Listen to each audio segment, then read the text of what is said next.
we've got a problem that side. It's not even hitting anything. So I'm gonna have to try and get over that somehow. What I started doing is putting zip ties on these hoses. Here's a little tip for you as well. If you're taking a rad off and you're doing away with the valves and cutting into the pipe, we now got to try and sort this cold main out. Being an old church, the walls in this place, it's like 2 foot, nearly 3 foot thick. Nigel's been trying to core a hole through it. It's been an absolute nightmare, hasn't it? Certainly has.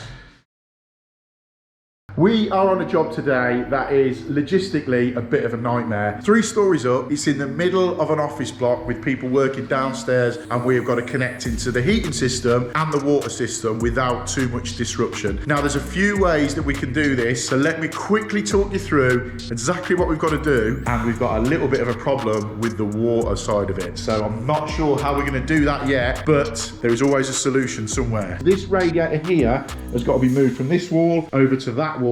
So what I'm planning on doing is fitting that rad, piping it up all the way round, and then we've got these 2 feeds here. So when we drain the heating system, put 2 isolation valves on there, and then we're not under too much pressure to get that on and connected. Then we've got another radiator to sort out. This one here is behind what is going to be a wall. So we've got to take this off and cap it off down there. We are working, if I didn't say, we're working in the middle of an old chapel.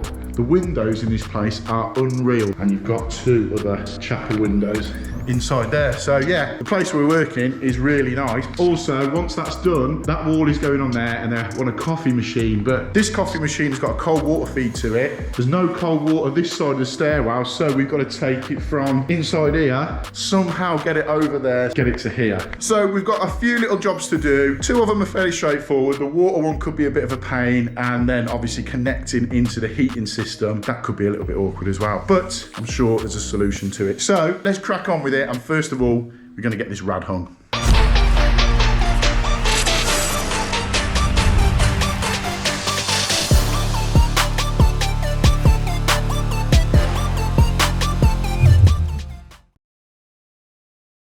Right then, as I said in the intro, we're going to start off by getting this radiator hung on this wall here. Then we're going to run round the outside in 15mm.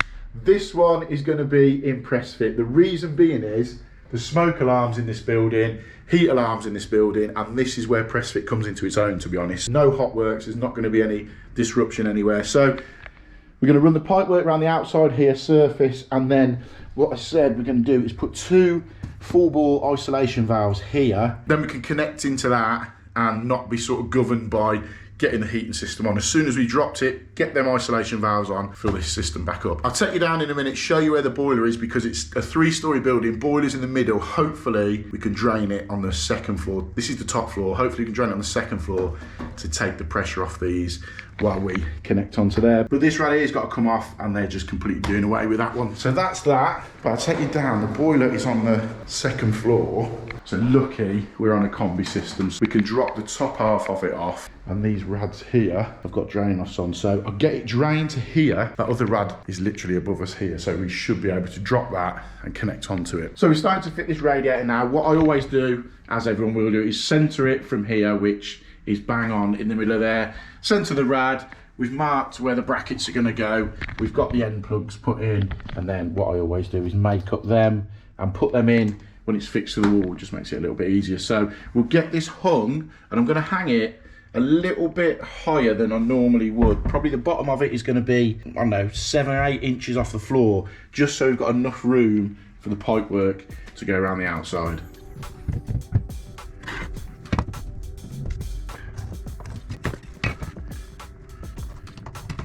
Right, this is a plasterboard wall, so I don't know how far behind the board. Might be timber. No, it's plasterboard. I don't know how far behind the actual board the brickwork is, so send the drill bit through just to see. Oh God, it's quite a way. Right, we've got a problem that side, but this side, these screws are straight into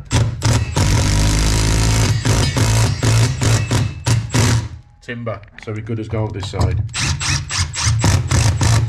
That's perfect. That's going to take a load of the weight, but this side, because my drill bit is it's not even hitting anything, so we're gonna have to try and get over that somehow. Right then, with that side done then, obviously we have the stud there so we can go into there. One way we could do, we could cut this out and put a stud in, or we can use ball fixings. Now, if you see on the front here, it will do up to, I don't know if you can see that, up to 116 kilos. Now, what we've got to do with these is drill this plug, a 20mm plug. They come with a spade bit. So drill these holes out to 20mm.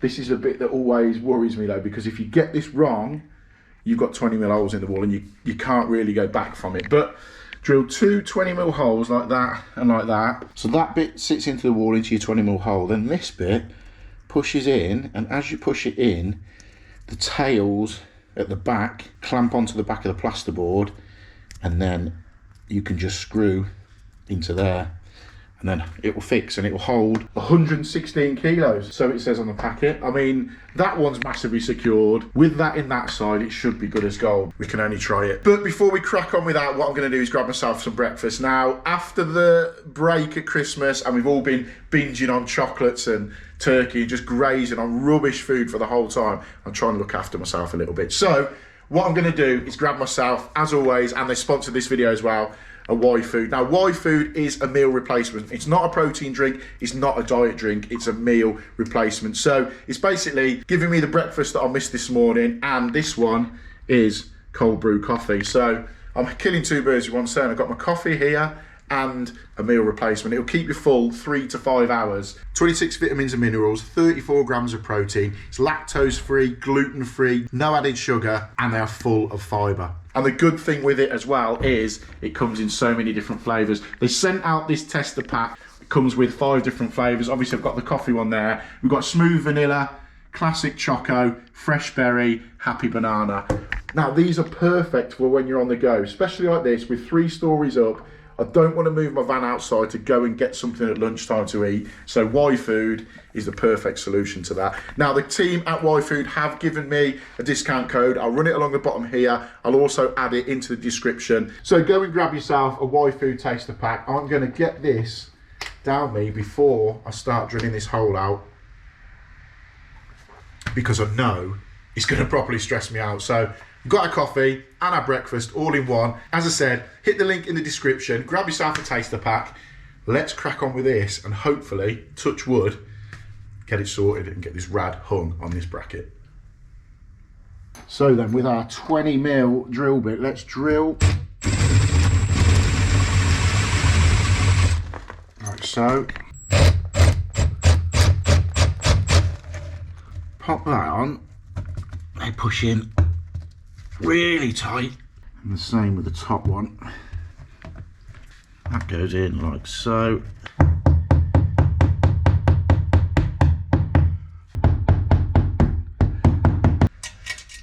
And screw it up.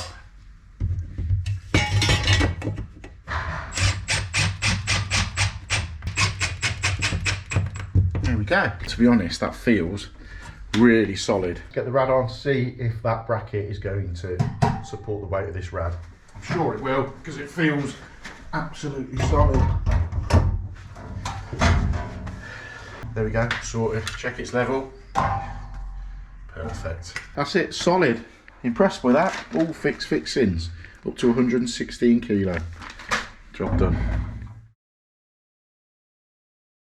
So we've got the laser level round for the pipe work to go in. So we're going to begin getting some pipe work in around here, and I'm just going to leave it poking out here, and then we can work that other corner in over there and then get connected onto that rad. So we've run some pipes around now, around the internal corners from the radiator, and we're ready now to get it pressed up into position. So what we'll do, we'll pop an elbow on there, slide it into position, slide the other side in, and then mark it there, and do the same with the top one.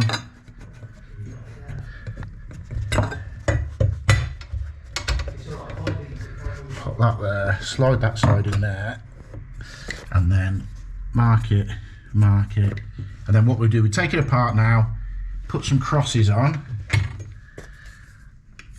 like that and like that.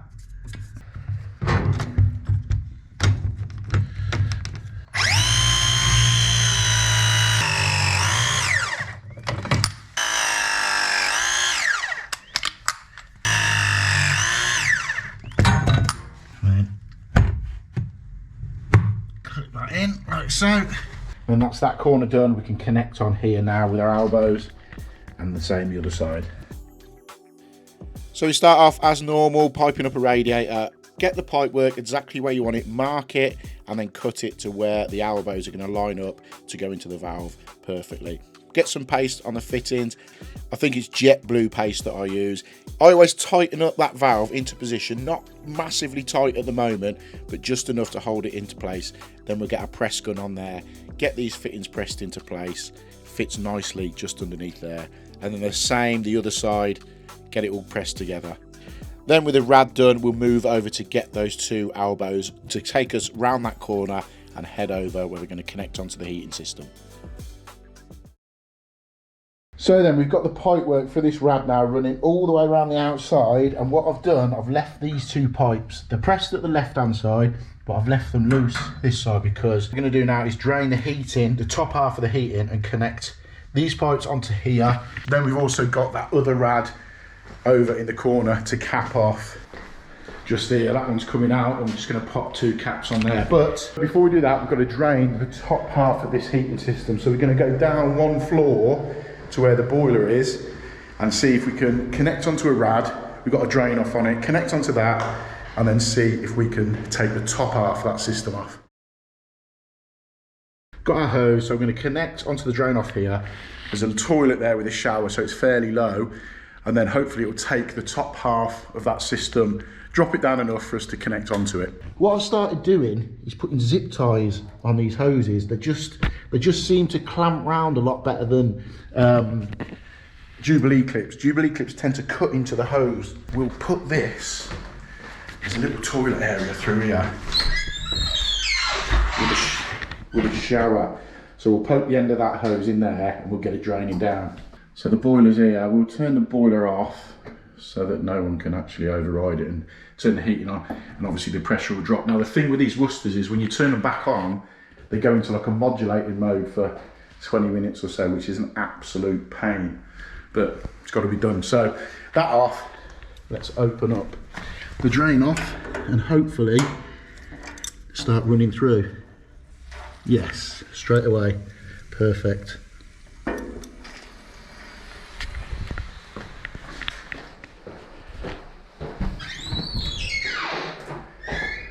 Beautiful. Oh, nice and dirty as well. Right, we've got that second floor draining down now. We've got one rad on here, one rad in there, one rad in there, and this one's coming off. So it's not going to take long just to drop the water out of those four rads. And then as soon as we do, we can then cut in here and connect our new rad on. So that's been draining down now for 10 minutes or so. So I would have thought, obviously opening all the vents on them rads, it's pulled all the water out. I'd have thought we should be okay. I heard a lot of the water gurgling down and out. Yeah, there we go, sorted.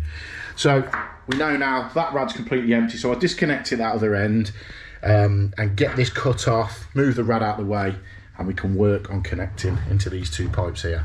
Here's a little tip for you as well. If you're taking a rad off and you're doing away with the valves and cutting into the pipe, what I've done is I've shut that lock shield off and then just nip it back up onto the rad. Do the same with the TRV, cut it off, turn the valve off, turn it upside down. Obviously make sure your vents shut off, and then you can lift the rad up without the worry of spilling any black water out of the rad. Even though it's empty, you always get that little bit, that tiny last little bit that drips out on the carpet, and you're like, why did I just not take the time to do that? So little tip, turn the valves up, turn them off, and you're good to go.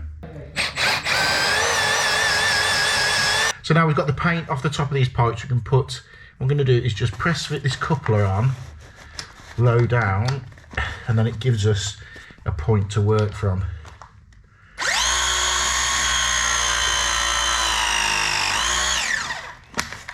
So that's that on that side, and I think this side we're going to be able to get an elbow on there and just ease that pipe out. If I put my hand on it here and just put a tiny little bend set on that there, and then we can cut that and get an elbow on it. Pop that out of there, cut that. And then obviously we've got to press fit the other end as well because we've left it loose for the moment. So we get that in. So then with that elbow into position now, we fix this, the far end, and then let's press this into position.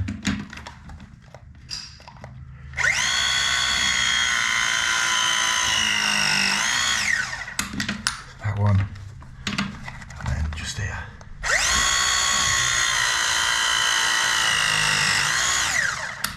Perfect.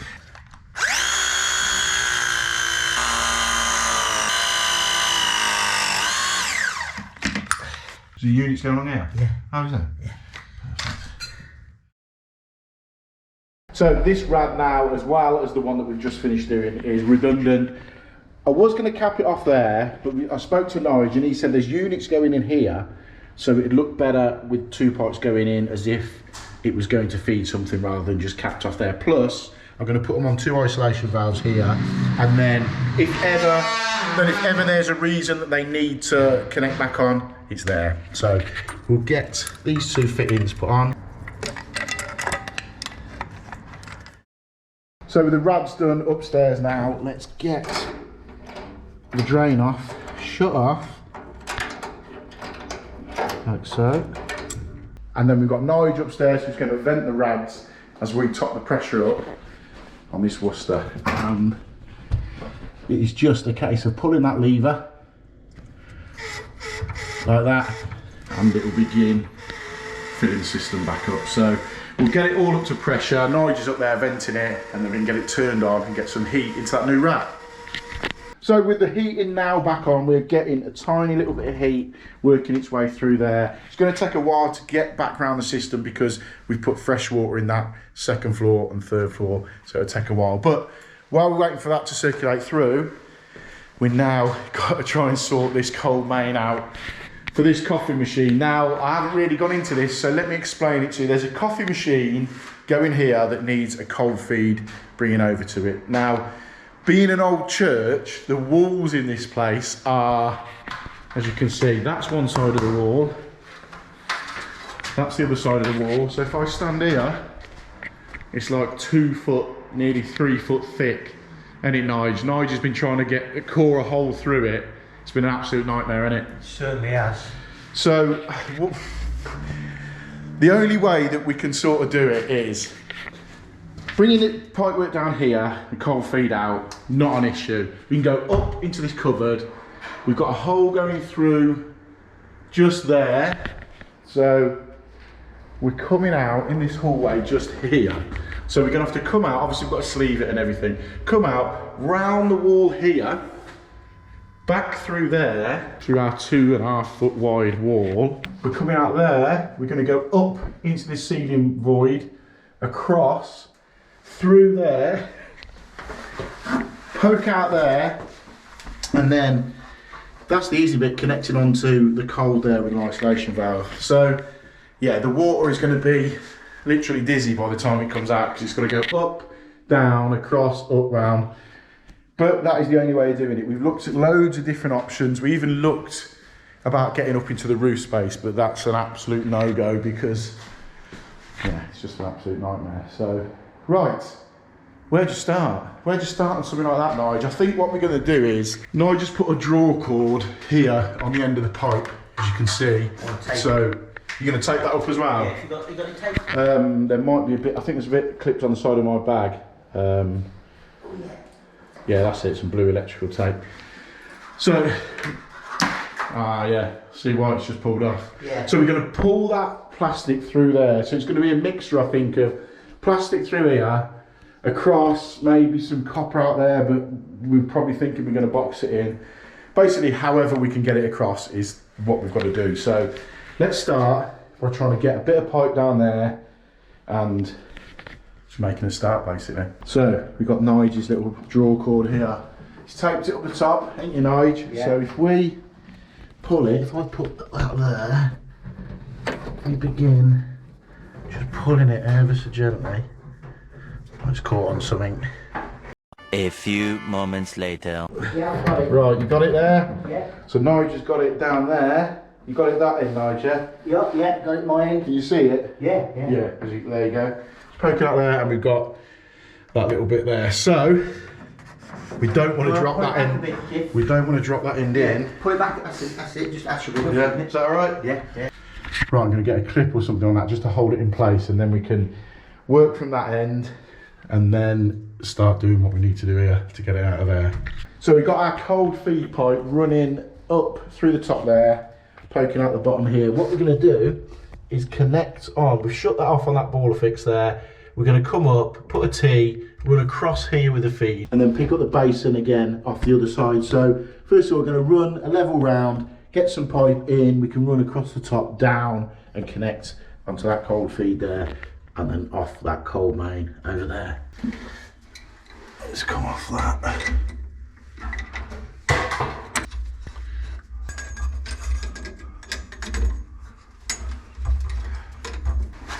So we've got that T on there. I'm going to put obviously got an isolation there. I'll have to put another isolation there to get the end of that. Yes, before anyone says it, I could have used a mail line to copper flathead. I didn't have one up here. We're 3 stories up. This is the easiest way to do that. So there's always a way that people will go, should have done it this way. Can't believe you haven't done it that way. This is how I'm doing this one. So let's tighten that back up there. It's a bit of a struggle because I'm underneath this sink. Whip that off there. We can loop that over to connect onto there like so. And as I've always said, the key with tightening these hoses onto an isolation valve is don't over tighten them, and they're absolutely fine. They don't leak. It's people that hang off them and then it cuts into the washer and causes a problem. So we've got that there. All we've got to do now is put an isolation on this point here and we can work off it. Maybe tomorrow you need to just connect it. So Yeah, well, that's the fine. majority of it's done then, isn't it? Exactly, yeah. Like this bit, if I get this connected and run round, at least this bit's done.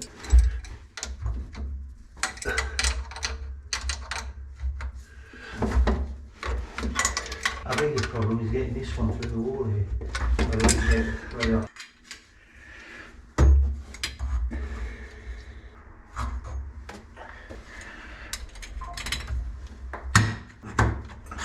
Right, with our cold feed connected there, we've got this isolation there. So we've got the water back on, and then we know we're good to go. So let's turn the tap off.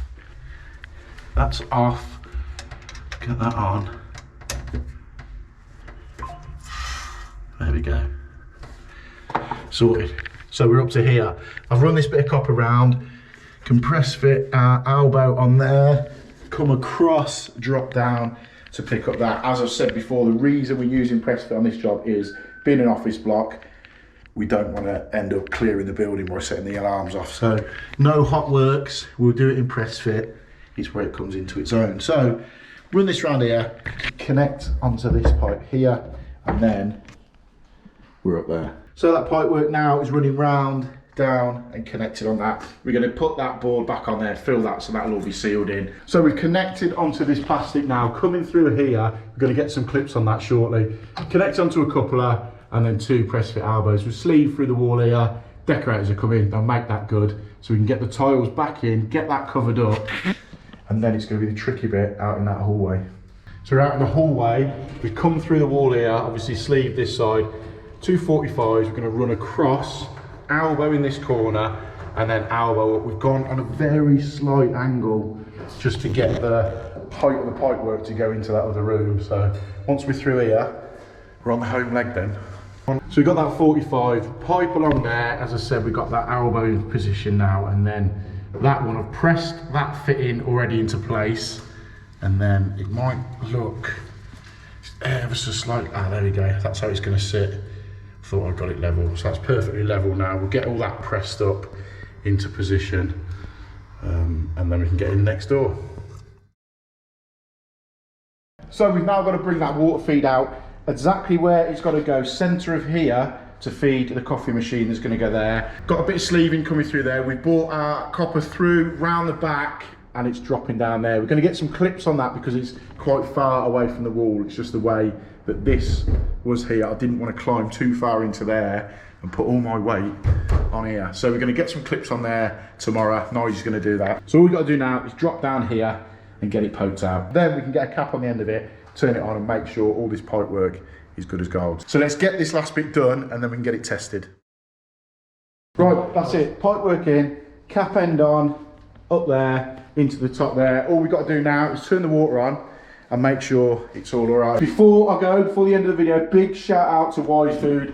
Like I said, links in the description. Go and get yourself a Y-Food. What time is it, Nigel? About 4 o'clock? 4 o'clock. 4 o'clock, so there you go. I had that Y-Food about 11 o'clock and I'm not hungry yet, so that's 5 hours. Right, let's get this turned on. Just check that cap end's not going to blow off, Nige. Sorry? Check that cap end don't blow off.